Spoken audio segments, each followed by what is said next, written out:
Hi everyone. Welcome to Mini Scroll, the daily internet culture podcast bringing you the biggest stories from social media, the creator economy, and the digital space every Monday through Thursday. I'm your host, Lauren Meisner, the founder of the youth digital media brand, Centennial World. Welcome back to Mini Scroll, everyone. Okay, let's get into the stories for today. The first story that I have for you guys is creator Conscious Cass is taking over Australian TikTok with her own Who the Fuck Did I Marry type series. But now people have started to turn on her. So last week, a creator who goes by Conscious Cass made a series detailing how she was in a year-long relationship with a man that she met on a dating app named Marcus. At the time of posting her first video, Cass was like a week away from giving birth, and apparently she actually has had the baby, and she has since gone private. So while I did see the first video of hers that was posted, the rest of this information has been crowdsourced because her account is on private, so keep that in mind. As Cass detailed in the series, she was conned by this man, Marcus, that she was in a relationship with. His name was Marcus Bennett, but that wasn't his real name. And kind of her tagline for this series was, "This is how I fell for a man who wasn't even real." This is my story of how I fell for a man who wasn't even real. He lied about everything. His name, his age, his job, his family, his entire... She said they met on a dating app, and he said he was a civil engineer in Dubai, and he was just back in Australia while on break from work. They got into a relationship, and she basically claimed that he lied to her about everything. Like, he said he was a twin. He said that he had multiple family members that didn't exist. He lied about his career, his financial situation, and also said he had no children. Eventually, Cass got pregnant, and they sadly lost the baby. Then she got pregnant again, and when she started the series, like I said, she was basically a week away from giving birth. This is a direct snippet from the Daily Mail. Quote, "He has done this before to other girls," she claimed. "I am okay and in my newborn bubble with Bub, born last night." Miss Talaki, which is her last name, said she sold everything she owned in October last year in order to start a new life with the man she believed to be a successful civil engineer in Dubai. They had met on a dating site almost a year prior and planned a new life together after she fell pregnant in May. So Cass said that she found out, despite claiming he had no kids, that he had at least 7. 7 kids. And apparently these children, or at least some of them, are from similar situations to this. Like Cass said, she has now spoken to several women that have had children with him where he was basically lying about his complete entire life, similar to the situation that Cass got in. Apparently he's also a barber, not a civil engineer. So people were really feeling for Cass, especially because she was obviously duped by this man and heavily pregnant with his child while she was releasing this series. However, people started getting suspicious of her because apparently, and I didn't see this myself, so take it with a grain of salt, but she started telling people to subscribe to her page for the rest of the story. And then she was also asking people to donate to a GoFundMe because, she was about to have a baby and she was obviously conned and out of money. And I think when it comes to these elements of it, I'm kind of like, whatever. Like, she got some virality and she's trying to make a few bucks off of it. She obviously is like a single mom now because this man is obviously no longer in her life. And we don't even have the creator fund in Australia. So, she can't even make money off of the virality of these videos. And I do understand it's different asking people for their money versus like TikTok paying you for views, like this multi-billion-dollar company paying you. I totally get that it's different, but still, I think it is like, our prerogative to donate or not. But then I also understand it's like, well, she pulled out our heartstrings and now a lot of people are feeling like she was conning them. So the reason why people feel like maybe she was conning us now is because, plot twist, people assumed that because apparently Cass has a lot of family in New Zealand, and I also think that's where she's from based on her accent, but the Daily Mail called her like Gold Coast influencer. She probably just lives on the Gold Coast, which is in Australia for anyone that is, not from this region. I assume she just lives on the Gold Coast and has been living on the Gold Coast, but I think she is like initially from New Zealand. So, people assumed when she left Dubai, she'd go to New Zealand because she has like all of her family there.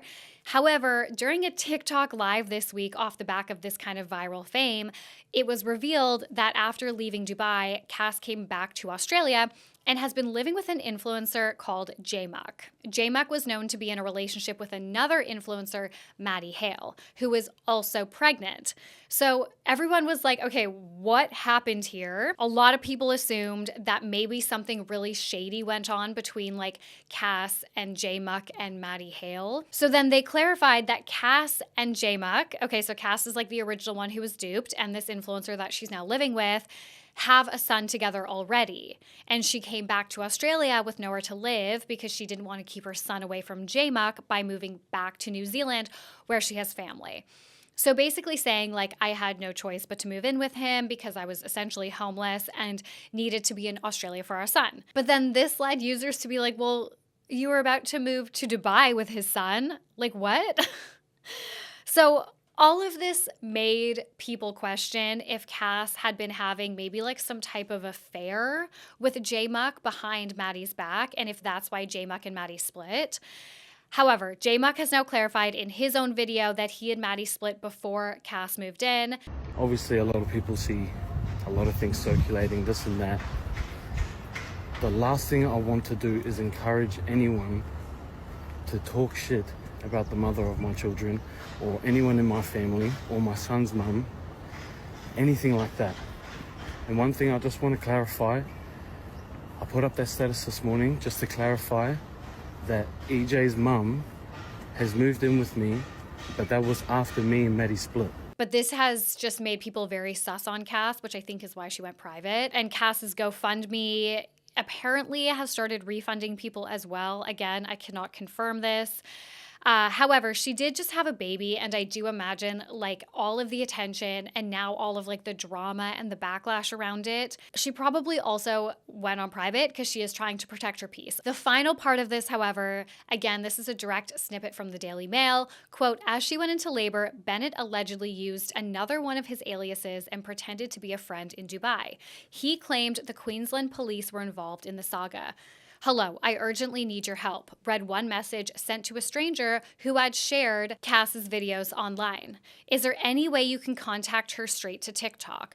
The family want to speak to her as sadly he has taken his own life. So this is claiming that Marcus, apparently it was allegedly was Marcus, who was pretending to be one of his friends, trying to get to Cass to say that he has taken his own life because of this whole situation. And I think, you know, a lot of the attention now has gone on Cass, it's gone on J-Muck, it's gone on even Maddie. But let's remember, this is about Marcus and what he did to this woman, like regardless of like what is going on. Like that's what her story like series was about, right? And like warning other women. And she was sharing pictures of him and stuff to warn other women. Like it doesn't have anything to do with like J-Muck and Maddie. And like for some reason, that situation, I guess, has made people like trust her less. Anyways, that is what I have gathered from the whole situation. If you guys followed this, like, let me know what you guys think. Let me know if there's anything that I missed in this story, because that is possible. But yeah, that is a very wild story that is going viral on Australian TikTok right now. The next story that I have for you guys is that fitness influencer Natalee B is under fire after she made it clear that trans women will not be included in her women's only gym. Natalee B is a fitness influencer with over 400,000 followers on Instagram and nearly 2 million on TikTok. She recently shared that she's opening a women's only gym in London called The Girls Spot. People were really excited about this because her intention behind it was to make like a safe space for women to exercise. When people ask me why am I doing a women's only gym, I would always say to tackle gym harassment, gym intimidation, sexual assault and sexual violence that women are facing in mixed gyms. But if you was to ask me today, I would say 100% because of my daughter. Because I'll be absolutely fucking damned if she ever comes home one day, God forbid, and tells me that she experienced any of that and then on top of that had no safe space to go. However, shortly after announcing this gym, Natalee revealed that the Girls Spot would be a, quote, single sex gym for those biologically female to ensure, quote, a space where women who have experienced trauma, harassment, or discomfort in co-ed gyms can feel at ease. This is such a shame because the intention is there and it's so important and women's only spaces are needed in fitness, especially because there is actually this new study that found that 61% of women gym goers have experienced harassment from men while working out. Like, women deserve to have safe spaces to exercise. I go to a women's only gym now, but it shouldn't be at the expense of trans women, especially because we know that trans women are also the target of gender-based violence from men. Writer Shivani Dave from Metro UK writes, quote, "Everyone who signs up to the girl spot is seeking safety from the male gaze, unwanted comments, staring touch, and ultimately violence. The trans clients would be no different. I think she needs to reconsider her policy if she seriously wants to have a nuanced, ongoing conversation about the safety of women." I mean, I think that's such a good point. Like, you cannot have feminism without trans women. And I also think this whole situation is really contributing to the deeply problematic narrative or like stereotypes about the LGBTQ community being like quote unquote predatory. Like, that is what this is like indirectly labeling trans women as. As someone who goes to the gym all the time, I have gone to commercial gyms for years and years and years, co-ed commercial gyms for years. I only just joined a women's only gym in the last couple of months. I have been made to feel uncomfortable by men so many times, whether they are a trainer at the gym, whether they're just like a random man at the gym, whatever it is. I have never been made to feel uncomfortable by a woman, by a trans woman, or by a trans person ever. And like, I know I don't have the lived experience, and I know that a lot of people are disagreeing with labeling her as transphobic for various different reasons, and I don't necessarily I'm not here to get into that, but I just thought talking about this story was really important because I see a larger issue at play, which is like the pop culture space, especially in podcasting, is becoming increasingly discriminatory against, everyone's rights, but especially trans rights. And I just want this space, I want you guys to know that this space, this podcast, my media brands, this is a safe space for LGBTQ people, trans people, women. We will never shy away from talking about people's rights. We will never shy away from talking about violence against women, sexual harassment, everything that all of this encompasses, even when it's really scary to do so. And even though it's becoming weirdly trendy not to believe in human rights, in this house, we believe in human rights.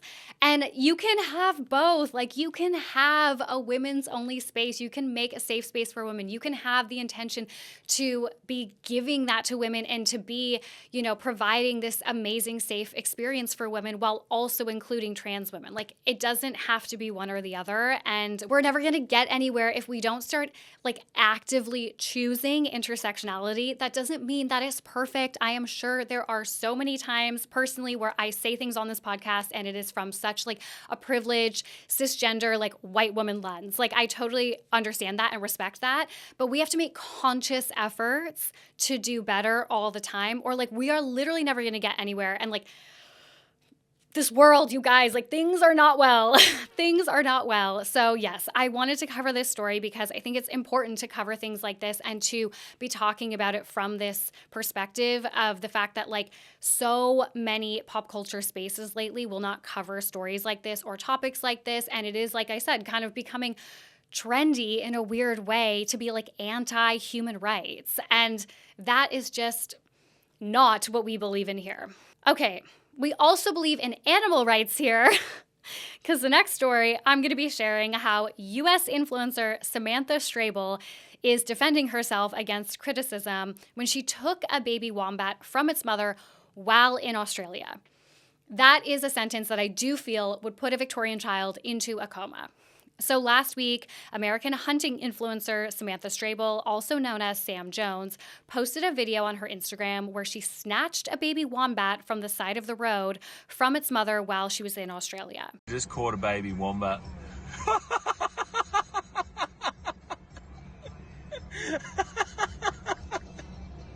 Look at the mother. It's it's chasing after her. I caught a baby wombat. And then Sam puts the baby back on the side of the road and it basically says like, oh, mom is pissed. I can't even tell you how deeply this has angered the Australian population. I can't even like watch the full video. You guys, it reminds me so much of my little baby dog, my little Pump. And I can't imagine if she was snatched from me. And before anybody says that I snatched her from her mother, we got her from a shelter, okay? We adopt, we don't shop. So yes, like, I can't even imagine like my little baby girl getting snatched from me and how scared she would be. And like, I mean, like Lauren discovering empathy. But yeah, like literally thinking about the baby Wombat and how scared it would have been, and thinking about the mom and how distressed she would have been that her baby was just taken and having no idea. Oh my God, I can't. I literally can't even think about it. Okay. So this has caused insane outrage in Australia to the point where our Prime Minister, Anthony Albanese, actually addressed this. He said, I suggest this so-called influencer, maybe she try some other Australian animals. Take another animal that can actually fight back rather than stealing a baby wombat from its mother. See how you go there. And then he recommended like crocodiles. So they didn't kick her out of the country, although I know that there were questions around like what her visa would have permitted and stuff, but she did leave Australia after this. So a couple days ago, she posted this lengthy statement on her Instagram. I'm not going to read the whole thing because it's quite long, but she said, "Am I the villain? Things, dear reader, are not as they seem. Over holding a wombat, thousands threaten my life." Okay, we shouldn't be threatening her life. Let me be clear. These same people ought to understand the reality of Australia today. For the readers that are so angered by my mistaken attempt to help and that I am a hunter, do not be blind to your country. The Australian government allows and permits the slaughter of wombats. Thousands each year are shot, poisoned to suffer, and trapped legally. She says your government further spends tens of millions of taxpayer dollars annually to fly around in helicopters and shoot beautiful horses, deer, and pigs out its windows. While the Prime Minister wishes harm on me for picking up a wombat, I implore you to take a good, hard look at what is currently being done in Australia surrounding the real issues it faces, the lack of power for tens of thousands of Aussies, and the treatment of its native wildlife. Then decide for yourself if I, a person who certainly makes mistakes, am really your villain. The statement is wild. And then today it was reported that Sam canceled an interview that she had scheduled on The Project, which is like a TV segment here, and she sent a video message instead. I want to begin by taking responsibility for my actions. What I did was an incredible mistake, and there hasn't been a moment I haven't regretted it.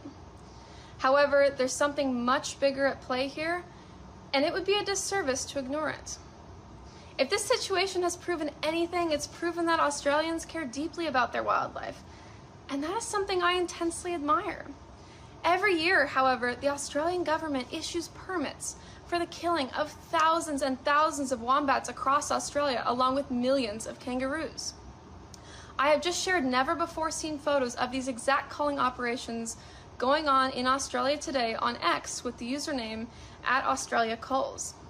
The same government that is calling for my head is the one that spends millions of your tax dollars to mass slaughter native Australian animals, as well as the Snowy River and Kosciuszko brumbies, wild pigs, and numerous deer species. So this is a woman who is doubling down, who is like pretending to take accountability, quote unquote, and saying like, oh, I regret this, but let me deflect and talk about all the reasons why you are so fucked up and wrong. Of course, no one should be sending her death threats. Nobody should be threatening her life. And I understand the escalation of like a country's prime minister calling you out for like a video, which you, I guess, think is like quite innocent, you know, on Reels or whatever, wherever it was, because say TikTok, I think it was on Reels. It's been a big reaction here. It's been a big story here. That's for sure. But it's just an example of like such extreme disrespect, not just to wildlife, but I think Australians, I'm not Australian obviously, but I live here. I think they see it as a very big disrespect to like their country, their culture. But yeah, so I think it's just part of like a bigger issue that's playing out right now. But that's that for today, guys. Thank you so much for listening to Mini Scroll. I love you guys. Please rate, review, and subscribe. Please star rate us on Spotify. We're trying to get to 1,000 Spotify star ratings. Annabelle will talk to you guys tomorrow, and I will talk to you on Thursday. Bye.